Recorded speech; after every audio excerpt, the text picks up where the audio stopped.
どうも、まさるです。今日はですね、埼玉県で一番大きい市場に来ました。埼玉の業務用の、例えば小売店だったりとか、飲食店だったりとか、やってる人がもうここに来れば揃うような、もう肉も魚も野菜も調味料が何でも売ってるらしいんで、とりあえずね、行ってみようと思います。いや、マジで何でもある。魚だけじゃなくて、もう野菜もあるし、肉もあるし、もう何でも揃ってるな。お菓子とか、そういう系まで揃ってる。うわすげえなこれ。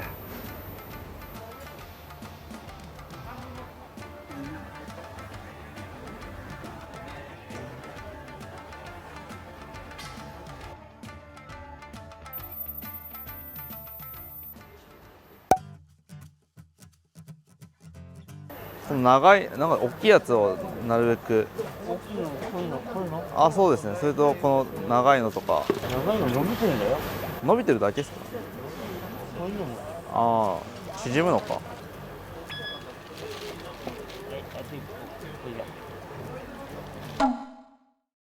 はい、というわけで埼玉県魚市場に行ってきたんですけども、いやー、そこめちゃめちゃでかいですね。あそこはね、一般でも入れるんですよ。観光地とか普通に買いに行く場所っていうよりは、お店の人が買いに行くような場所でしたね。あとね、意外とね、埼玉県魚市場の人たち、みんな、なんかね、優しくて、ちょっとこれ見てほしいんですけど、これ、普通ね、発泡酒に包んであげようかとかね、あんま言われることないんですけど、買ったものをね、綺麗に発泡酒に包んでくれて、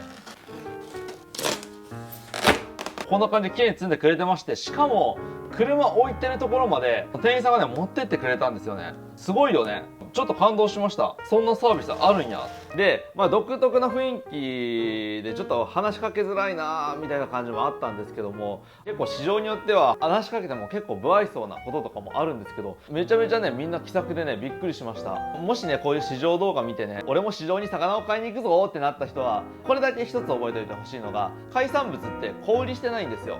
キロ換算で売ってるんで、これ1キロくださいとか、これ2キロくださいとか、魚だったらこれ1匹くださいみたいな感じで、1キロ3000円だから4500円ですよみたいなシステムなんで、これだけ覚えとけばなんとかなるんじゃないかなと思います。で、今回のところはね発泡酒に包んでくれたんですけど、発泡酒くれないところとかもありますんでね、一応ねクーラーみたいなものは準備しといた方がいいと思われます。ということで本日はこちら、ナミガイっていう食材ですね。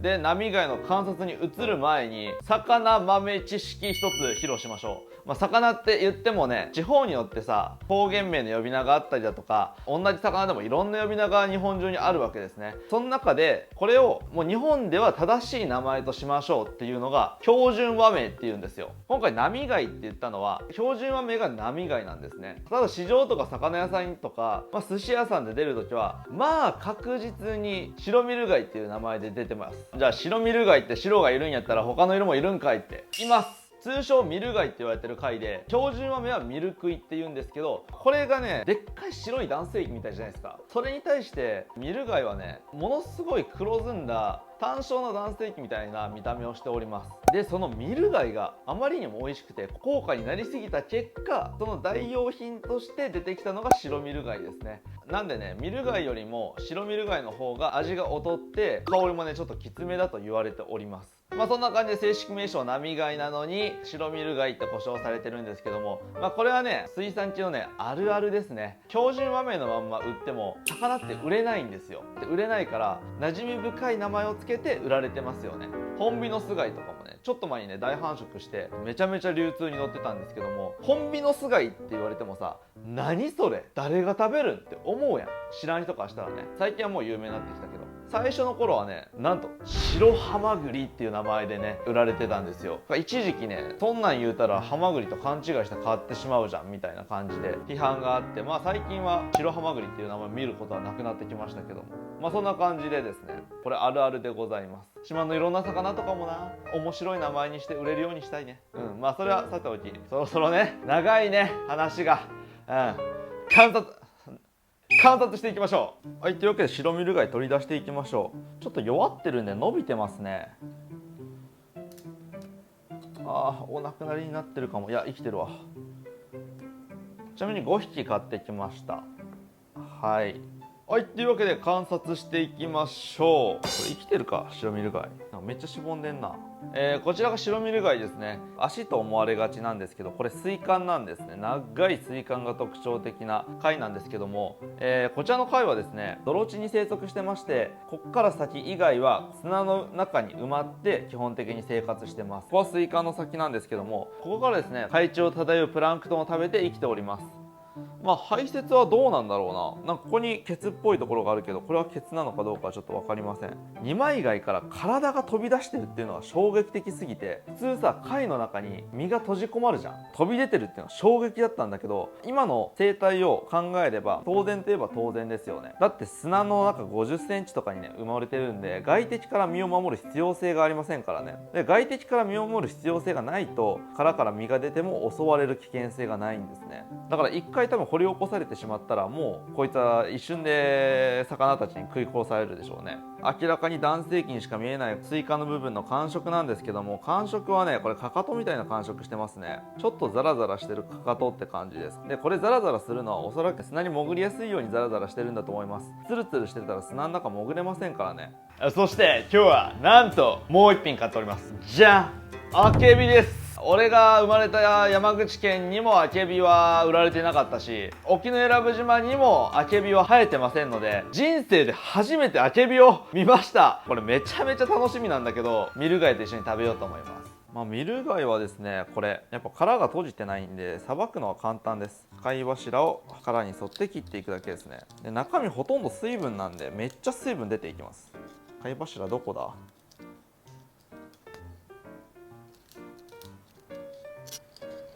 ああ、これペティの方がいいわ。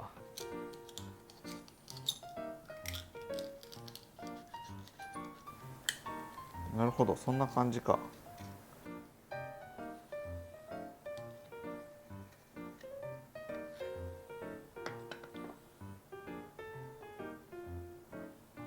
はい、取り出せました。丸まんまですね。一回さばくと大体の貝柱の位置が分かりますね。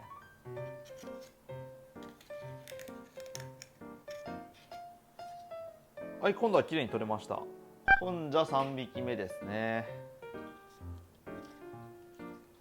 はい、まだいっぱいある。これ開いてるから見やすいね。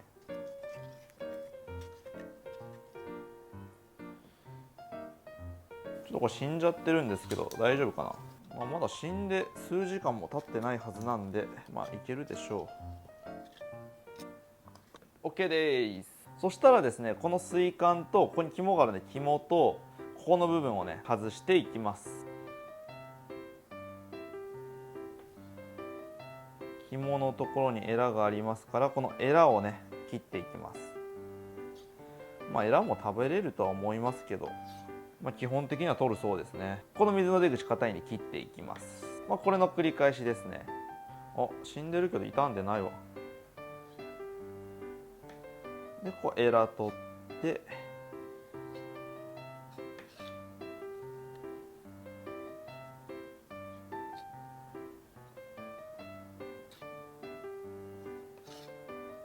はい、そうしましたらここから水管を茹でて皮を剥いだりしていくんですけども、今日はですね下処理している間に肝をね炭火焼きにしていこうと思います。普通のミル貝の肝はね綺麗なんですけど、ちょっと白ミル貝の肝はね集合体恐怖症の人は苦手かも。ちょっとねわかるかな。これは結構マシな方だ。ちょっと見た目がねあまり良くないんですけども、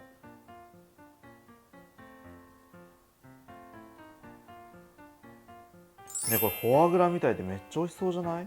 フォアグラって今世界的に禁止ワードだったりしないかな。大丈夫かな。はい、これめっちゃ美味しそう。でもフォアグラとかもねいつまで食べれるんでしょうね。もうなんか禁止されてる国とかもあるみたいですからね。はい、ではここに塩を振っていきましょう。よし OK。 反対側にも振っておきましょう。はい、では串に刺して焼いていきます。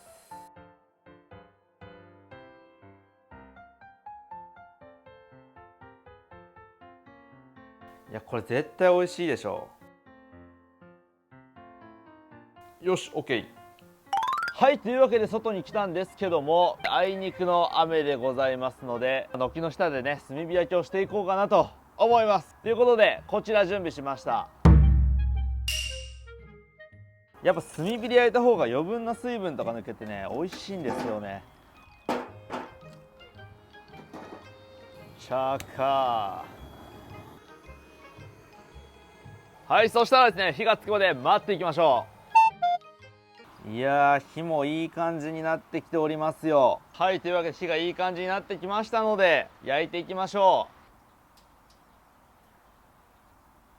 う。ちょっとちっちゃかったな、穴が。まあ10分ぐらいってとこかな。はい、それでは焼けるのを待ってる間に茹でていきましょう。で一応塩をね入れていきます。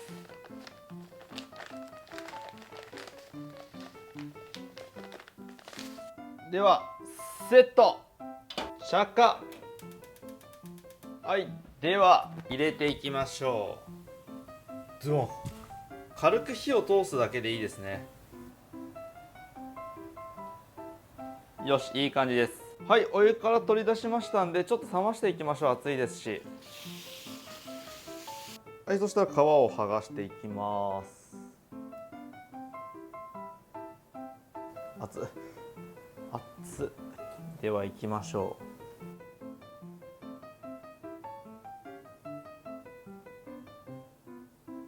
こんな感じで取れます。ここはちょっと火を入れすぎてしまってるが、火入れすぎた。まあしゃあない。ちょっと揉んで剥ぎやすくしましょう。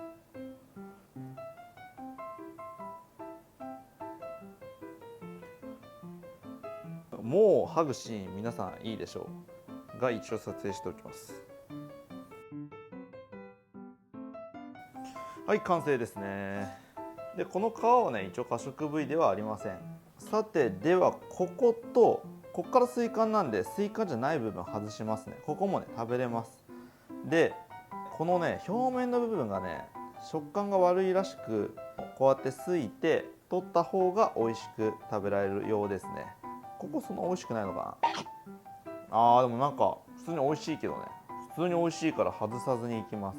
でもちょっとねえぐみがあります。でそしたらですねこちら水管の方はですね、割っていきます。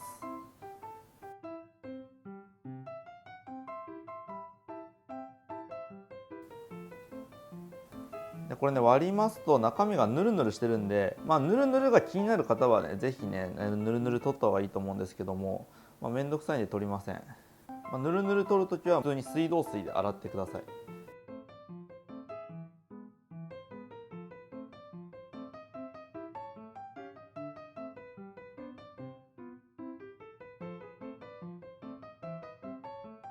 ここまで来てもまだ男性器にしか見えないんですけども、広げまして、こんな感じで広げて、あとはですね、食感がいいようにこうやって飾り包丁とか入れますと、これで寿司のネタになるかは分かりませんが、食べ物っぽくなってきますよね。ここら辺がねヌルヌルしてるんで、ヌルヌルを取った方がいいとは言われておりますが、めんどくさいので取りません。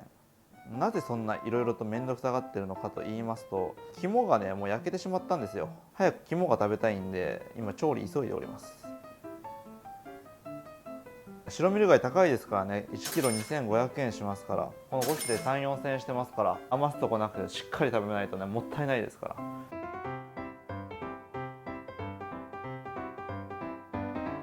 はい、というわけで完成しました。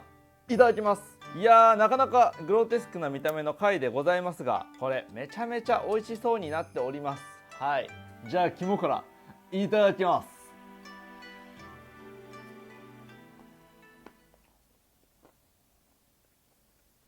うまいけどやっぱり海の風味とかが苦手な人はちょっと苦手かもね。これめっちゃお酒に合う味してるんだけど、この後仕事あるからミルクティーで。めっちゃ喉乾いた。なんか若干白子っぽい見た目なんですけど、白子ほどは濃厚じゃなくて、なんだろうな、エビとカニの味みたいなのが詰まったような味がしますね。唐揚げとかにしたら美味しいかも。もっととにかく味が濃い。レバーっぽさもないし、食感自体はとろっとした感じなんですけども、初めて食べる味って感じですね。多分食べ慣れたら美味しいんだろうなっていう感じ。うまみの爆弾っていう意味ではうまいかもしれない。で基本的に白ミル貝の肝はねかなり癖があると言われておりますからね、その名に恥じぬぐらいの癖があるなというような味でございました。ではではスイカも食べていきましょう。もうこれ前食べたことあるんだけど、醤油で食べた時はほとんどね癖感じなかったんで塩で食べます。いただきます。生でいいかな。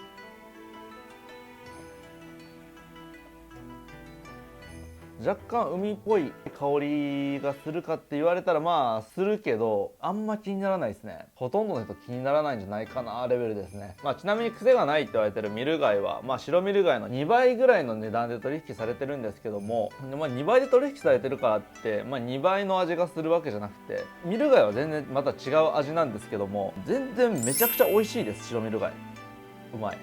醤油かけた方がいいわ。これマサルの黒糖醤油が合うパターンのやつだ。はい、久しぶりに登場しました。マサルの黒糖醤油。まあ貝の味が濃いんやったら貝のままいこうかなと思ったんですけど、全然貝の味濃くないわ。素材の味が薄めのものにはめちゃめちゃ合います。黒糖醤油ぜひ皆さんね、購入してくださいということで食べてみましょう。うまっ、うまいね。そして水管じゃない方、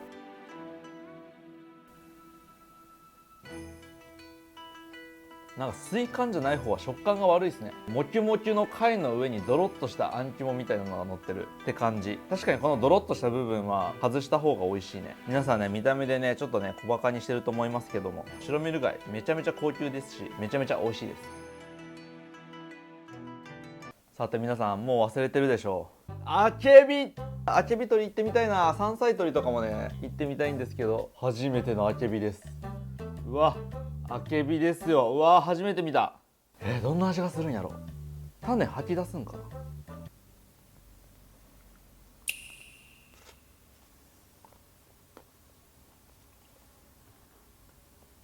な。種苦いぞ。食べていいのか。種は食べられませんって書いてあった。むっちゃ苦いやんけ種だから。ペッペペッペしながら食べろってことね。はよ言うてや。じゃあアケビです。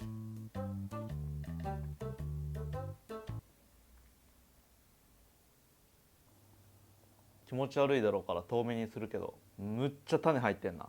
特に風味もないし、果糖の味がするドロドロって感じですね。これうまい食べ方ないのかな。ということでね、中身を食べ終わったんですけども、別に美味しくも美味しくなくもない味だなって思ったんですけども、これね実は皮が食べれるんですよ。生で食べるのはねさすがにちょっと苦すぎるらしいんですけども、このまま切って炒め物にして焼くといい苦味のアクセントの野菜になるみたいですね。でまあちょっと僕はねあんま苦味好きじゃないんでね、2時間ぐらい水にさらして、せっかくなんでねアケビの皮食べて終わりましょう。はい、では水にさらしていきましょう。2時間ぐらいさらしていきます。で苦味が苦手な人はね一晩寝かしてもいいらしいですよ。はい、というわけでですね、2時間半ぐらい経ったんですけども、なんかすごい黄色くなりましたね。これ苦くなくなったのかちょっとかじってみましょう。苦いのか苦くないのかかじっています。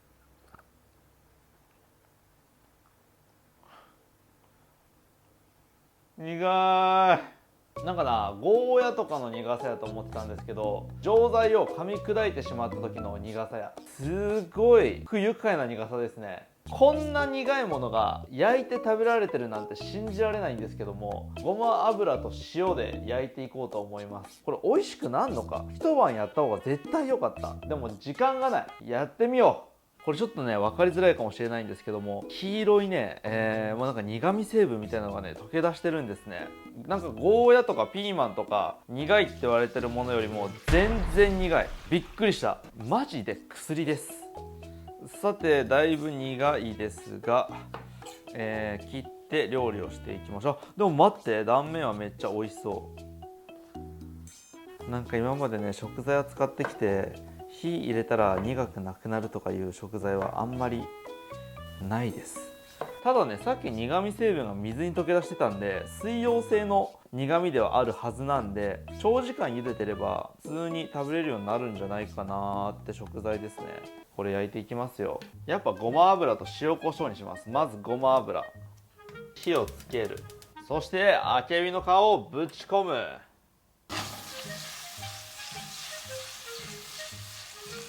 どんぐらい焼けばいいか全然わからん。ち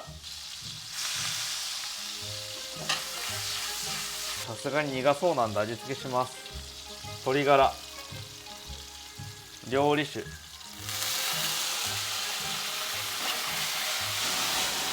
おお、最後塩コショウですね。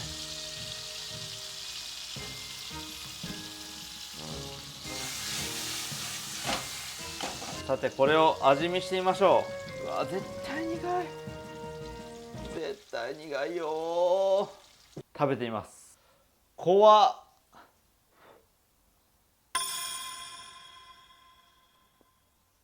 薬の苦味だったんだけどピーマンの苦味に変わった。ピーマンっぽくてとろっとしてるから、なんか本当に食べたことない野菜って感じ。面白いね。普通に美味しい、食べれるとかじゃなくてうまい。びっくりした。ということでちょっとまとまりのない動画になってしまいましたけども、最後までご視聴いただきありがとうございました。ということでそれでは。腹減ったな。そういえばやばい漁師にもらったやつ美味しいのかな。なんだこの噛み応えは。硬さが常時を逸している。噛めば噛むほど溢れ出す旨味という名の爆弾が口の中で爆発して止まらねえ。しかもこれで太らないだって。ダイエット中の私でも食べれるの最高すぎる。美味しい。